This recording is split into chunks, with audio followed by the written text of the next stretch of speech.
Hi, my name is Alex Schaefer. I am making this video to talk about my experiences growing up Mormon and gay. I'm from Bakersfield, California. I'm 28 now. I'm the oldest of 9 kids. My family was very Mormon. My dad was bishop. My mom was the primary chorister, primary president. I grew up in Scouts. I went on a mission. I taught at the MTC for a number of years, and yeah, so I grew up very Mormon. I went to the temple. I did all that.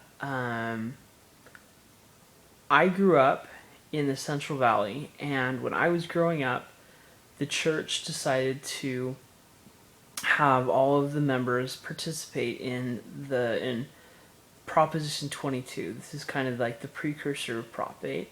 So I was asked to go door to door asking for people to protect the family by voting for this constitutional amendment in the California Constitution to define marriage as being between a man and a woman. And so I did that, and a little while later, I realized that I was gay. Took me a long time. I was kind of in denial. I thought that maybe my feelings for girls would just develop someday, that I was just developing them later, and then finally one day it hit me, oh, you're gay. I told my family, and they were pretty shocked when I did that when I was 17. They told me I'd die of AIDS. They told me that I'd incur the wrath of God. They told me that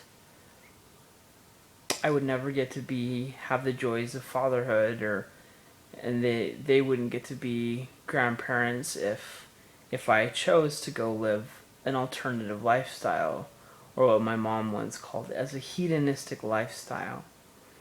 They eventually put me in therapy, and I actually had been going to therapy. I told the bishop first that I was gay, and he sent me with some folks, and then eventually I told my parents, and they continued to have me go see a therapist. And in therapy, they basically told me, no, you're not gay, you're just confused, you're just going through a phase, you just want affection with men, this is all going to develop normally. So I spent about 7 months, maybe longer, in therapy before I went to the Evergreen International Conference with my dad. And I went there and heard all the stories about people overcoming being gay, getting married to women, or mostly it was male. I can't remember that many stories of lesbians saying that they had overcome their same-sex or same-gender attraction. Although there were some. And yeah, so I came out of that, and the idea I got from being gay was that it was, hooking up randomly in bathrooms, cruising, and so all these people talked about how they got excommunicated, how they cheated on their wives, how it was so horrible, and I thought, gosh, being gay doesn't sound very great. I know other people who are gay, but I don't really know what the deal is, so... Anyways, at that point, I went to BYU, Idaho. I was mostly closeted, although I did tell one of my friends there that I was struggling with same-gender attraction. And I then went on a mission. I came home, and I went to BYU. I transferred there. I tried to date girls. It didn't go very well. I actually went to the Evergreen Conference and met a girl there. We started dating for a little while, but it didn't really work out. And then, I started teaching at the MTC. I loved it. I taught Spanish. And then about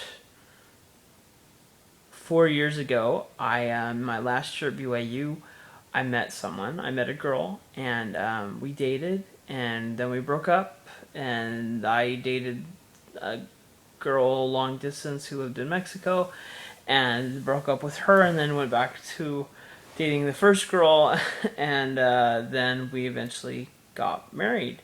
I told her before we got married that I was gay, or at least that I struggled with same gender attraction. I don't think I used the word gay. And she told me that was fine, that we could work it out, that as long as I was still attracted to her, then like everything was okay. And I said, yeah. We got married. Honeymoon went better than I thought. A couple years go by and I realized, I never really changed like I thought. I'm still as gay as I ever was, and so what do I want to do? Well, I told her, and after a couple really difficult months, we decided to get divorced, and that was really hard for me. I cared about her a lot, and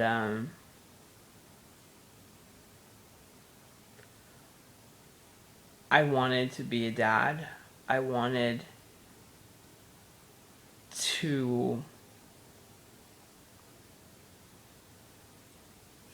keep my temple covenants. I wanted to do what I thought was right. I loved her, or at least I thought I loved her, and I cared about her and all of these things. And finally, I realized that I had to let her go. That, well, I mean, it's partly that, and she decided to divorce me as well. So, there wasn't a choice, but I'm grateful she did.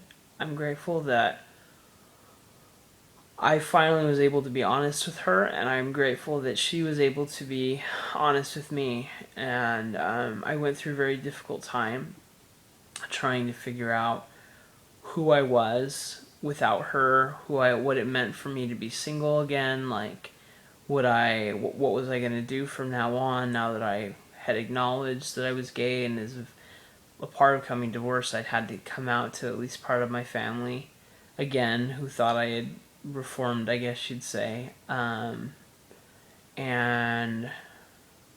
I went back and forth with the church. I stopped going as my ex-wife and I were fighting. I started going again after she left, and then I stopped going when I got frustrated when they kept making comments at church about Prop 8, even though it's been years, and about gays being destroyers of the family, and I eventually just decided to stop going. I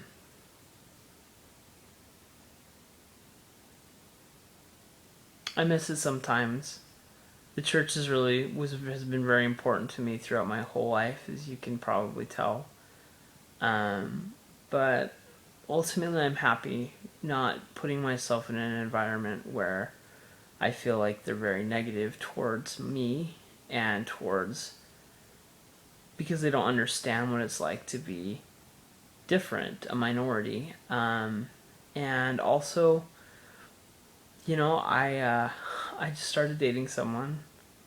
I totally and ridiculously in love, and it's wonderful. I had no idea that I would ever feel like this for anyone, and if I had just given up and just settled and just said, oh, like, it's not that bad that you're gay, but you're married to a woman, like, I never would have felt what I do now, and I'm just really grateful. And I hope that anyone watching this video will realize, one, how sincerely hard I tried to be Mormon and same-sex attracted, I guess you'd say, how hard I tried to make my marriage work and to not be gay, but also how happy I am now that I've accepted it and come to love myself and love who I am and what I've become, and to continue to just grow and to go forward with another person who I care about deeply, and I think will only continue to care about more and more as the time goes on. So, this is me signing off. I have a blog if you want to read it. It's at thecrazymormon.blogspot.com if you want to know more or if you want to email me that way. All right, thanks. Bye.